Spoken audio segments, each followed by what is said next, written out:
President Bola Tinubu earlier today presented the proposed 2024 appropriation bill of 27 trillion naira to a joint session of the National Assembly.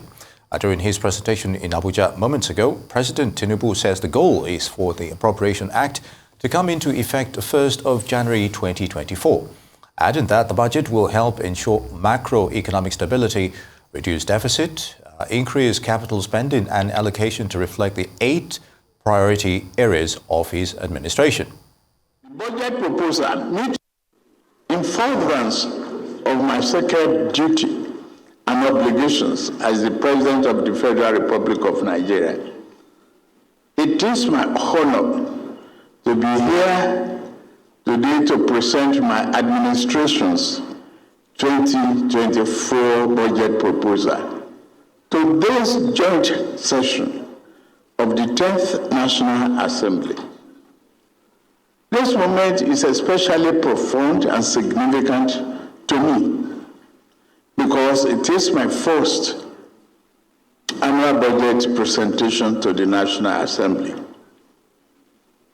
Distinguished senators and honorable members of the National Assembly, I commend your swift consideration and passage of the 2023 Supplementary Appropriation Bill and the 2024 to 2026 Medium-Term Expenditure Framework and Physical Strategy paper.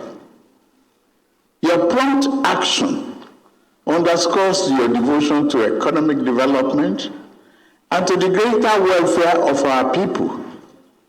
It also highlights your desire to work in close collaboration with the executive branch.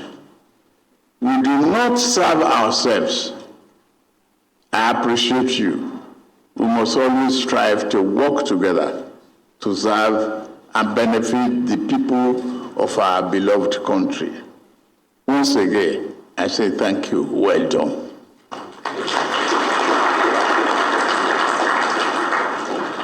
I am here today confident that the National Assembly will continue to work closely with us to ensure that the deliberations on the 2024 budget are thorough but also concluded with reasonable dispatch. Our goal is for the Appropriation Act to come to effect on the 1st of January 2024. I trust you will do it.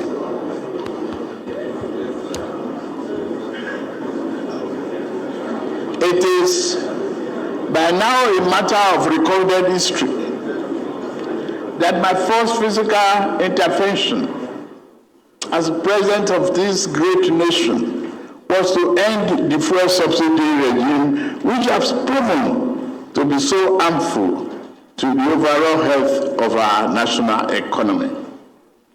The second was to negotiate and subsequently present a supplementary budget to enable my government to fund the items needed to restore macroeconomic stability and mitigate the harsh impact of subsidy removal. The third was to secure a second supplementary budget, this time to enable us to keep our promises to promote national security, invest in infrastructure, and provide much needed support to the most vulnerable household in our society. In swearing in my cabinet and reflecting on the unique challenges facing us, I invited the ministers to imagine that we are attempting to draw water from a dry well. Today, I stand before you to present our budget of renewed hope, a budget which will go further than ever before in cementing macroeconomic stability, reducing the deficit, increasing capital spending, and allocation to reflect the 8 priority areas of this administration. The budget we now present constitutes a foundation upon which we shall erect the future of this great nation. Analyzing prevailing economic environment, economic condition remains challenging both abroad and at home. Despite lingering post-COVID supply and production bottlenecks, armed conflict in various parts of the world, and restrictive monetary policies in major economies, we expect global growth to hover around 3.0% in year 2024. This relative low rate has significant implications for our economy due to our current reliance on importation. Distinguished senators, honorable members, despite the global headwind, the Nigerian economy has proven resilient, maintaining moderate but positive growth over the past 12 months. Inflation has trended upward, yes, due to the weak global conditions. To contain these rising domestic prices, we will ensure effective coordination of fiscal and monetary policy measures and collaborate with subnational governments to address structural factors driving inflation in Nigeria. President Bola Tinubu there. Now, financial analyst, founder, and managing director, Cowry Asset Management Company Limited, Johnson Chukwu, joins us now for a bit of numbers crunching around this year's budget. Good to have you on Newsday, Mr. Chukwu. Thank you for having me. It's a pleasure. Thank you for being here as well. Now, of course, you might have heard what the Speaker of the House of Representatives stated, that the biggest challenge in the key areas with which the budget focuses on is the balancing act that will need to happen based on the constraints of available resources. Do you think this budget can be financed with minimal borrowing? If approved, of course. I don't think so. I don't think so, because if you talk of minimal borrowing, you have to look at budgetary revenue of the government. The government has budgetary revenue about 18.2 trillion naira, well as expenditure is about 27.5 trillion naira. So ab initio, there is a provision that government will have to borrow about 9.3 trillion naira. That is more than 50% of the budgetary revenue. So in effect, government is going to borrow at the minimum 50% of what have the budget revenue, assuming the revenue projection is achieved.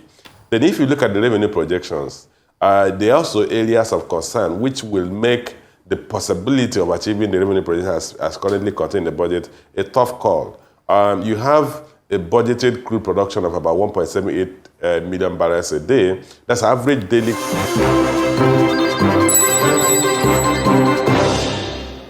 Welcome back to Newsday. Thank you for staying with us. We still have with us the Cowry Asset Management Company Limited, Johnson Chukwu. Thank you so much for your patience. He's the managing director, as well as a financial analyst and the founder of Cowry Assets.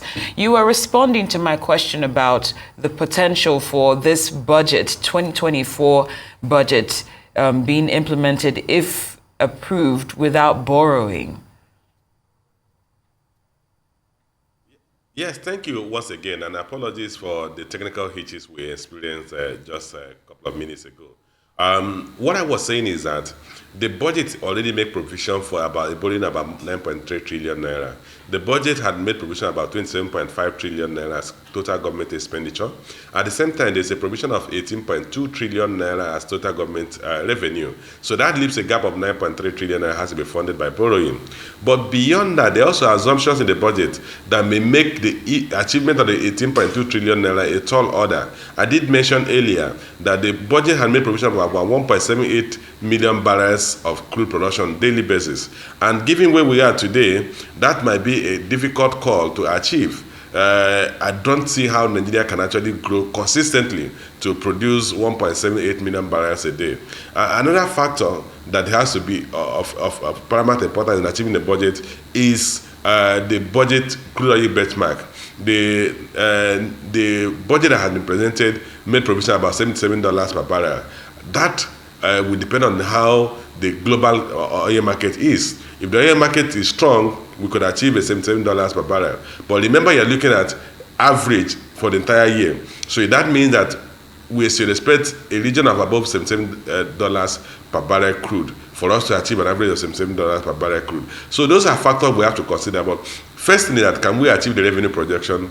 I think in the past years, we've never been able to achieve revenue projections. Secondly, there was ab initio a provision that we're going to borrow. So we can't run away from the fact that we're going to borrow about 9.3 trillion naira, assuming that we're even able to achieve the revenue projection of 18.2 trillion naira.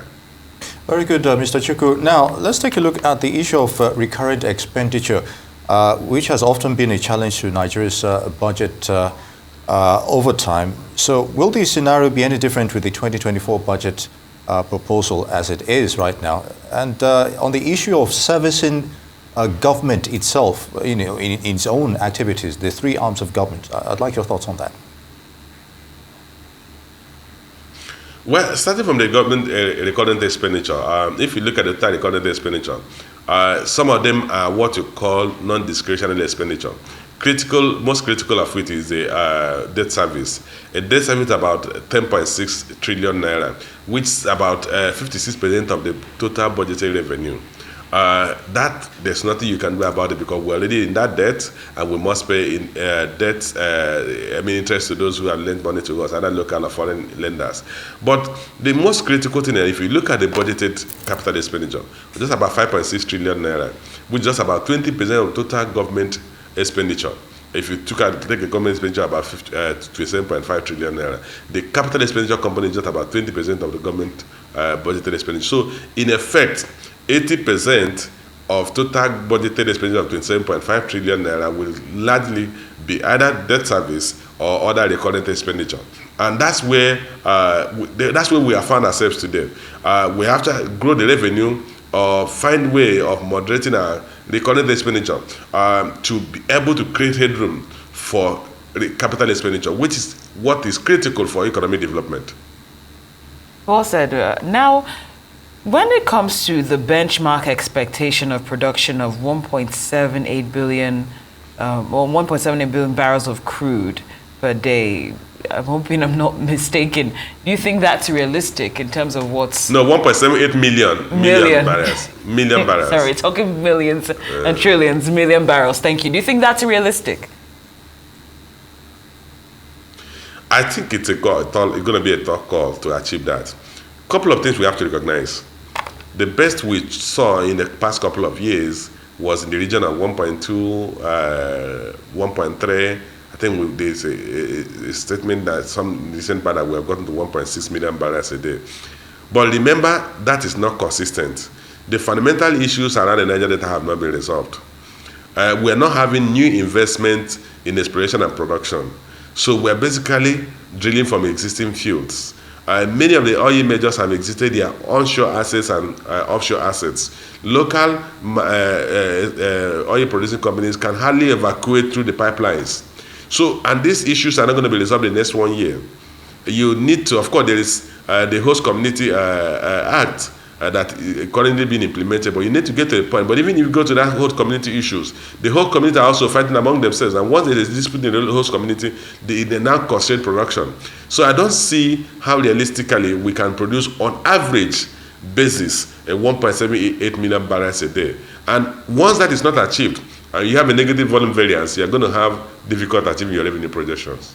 Indeed, and you also mentioned the fact that there ought to be consistency in this regard. Now, let's talk about the inflation, which is expected to moderate to 21.4% in 2024. So, regarding the economic dynamics by next year, do you think that is feasible, and how will that impact this budget proposal, you think? Well, I think we should expect moderation in inflation, because remember, inflation measured year-on-year price changes. Whether we are going to achieve 21% is what I can't say with certainty. But because we don't expect another huge set of devaluation next year, given where we are in the exchange rate, so the impact of devaluation on price levels will not be as steep as it is in the current year. So if you eliminate the issue of inflationary impact reduced by exchange rate devaluation, the other major driver of inflation is food production. I hope, whether they say hope is not a strategy, I hope that the government will be able to work towards moderating the issue of insecurity in the northern part of the country. Unfortunately, it doesn't seem we've achieved any traction in that area. But if we're able to moderate issue of insecurity in the northern part of the country, we should see improvement in food production. If we have an improvement in food production, then food inflation will moderate. If you don't have further devaluation in the exchange rate or further material devaluation in the exchange rate, we should expect that changes between price levels next year and price levels this year will not be as steep. So I think we should see an inflation rate that will come below the 27.33% we saw in the month of October. Whether it will moderate to the point of 21% is what I doubt. But we should ordinarily expect some moderation in inflation rate. All said. Now, when it comes to reduction in the cost of governance, do you see anything in this budget that suggests that in any way that that's happening? Well, I don't think we should be looking for that in the budget. We should look for that from policy pronouncements of the government. The issue around rationalization of the ministry agents and department, I think some casual statement have been made around that. We need to see a committee or whoever will drive that go into works to receive some level of harmonization of ministry agents and departments of the government, so as to eliminate overlap and eliminate additional costs incurred in running some of these agents of government. If we don't do that, where will the savings come from? The other aspect of the saving is that in terms of government expenditure on its lifestyle, we have seen the debate around buying yachts, buying additional vehicles. Each of these things you get will also require a running cost to operate them. So once you acquire an asset, you also have to budget for its running cost. So if you add additional assets to what we have today, instead of selling down those assets, you should expect that the current expenditure of the government will continue to increase. We need to see that not from the budget, but from policy pronouncement where the government says, like when Obasanjo's government came about, they said government officials will no longer stay in government houses. So they're going to sell those properties to individuals. Once you sell the properties, I think what they call it monetization of benefits. Benefits in kinds. So they monetize some of those benefits, houses, vehicles, and then the business, the government operators or government management teams, as you may call them, top civil servants, didn't need to have vehicles bought for them, fueled by the government, drivers paid for. So they had to, monies had to be paid to them. And if we have to go back to that policy, which unfortunately has been reversed without any formal change in legislation, if we go back to that, you're going to eliminate a situation where government officials will have a huge convoy, because those convoys are fueled like government expenditure. They will, if you give them allowances, they will want to manage those allowances to make sure they don't have to dip in their hands into their private resources. So if we change that policy, we should begin to see moderation in government expenditure without any defined pronouncement by government on changes some of the instant administration structures. Then we shouldn't be looking for any reduction in expenditure from the budgetary allocations. All right, hopefully you can do this in 1 minute, please. The president is also on course to maintain the January-December budget cycle commenced by his predecessor, former President Buhari. Do you think that is possible, especially with the target of having, hopefully will be implemented by January next year? If you observe, I was smiling when you asked that question. The reality is that the National Assembly, with their track record so far, can approve the budget tomorrow. We have a National Assembly that has no track record of querying or doing a thorough review or an objective assessment of whatever input that comes from the executive. So if the president wants it approved tomorrow, we'll have the budget approved tomorrow and it will sign tomorrow. The experience we've had so far is that they don't need to bother looking at it. Anything from the president is as good to go. So what is my answer? It can be approved in the next few hours. Well, MD Cowry Asset Management, Mr. Johnson Chukwu, thank you for your analysis and your insight. We appreciate your time here on Newsday. Thank you for joining us.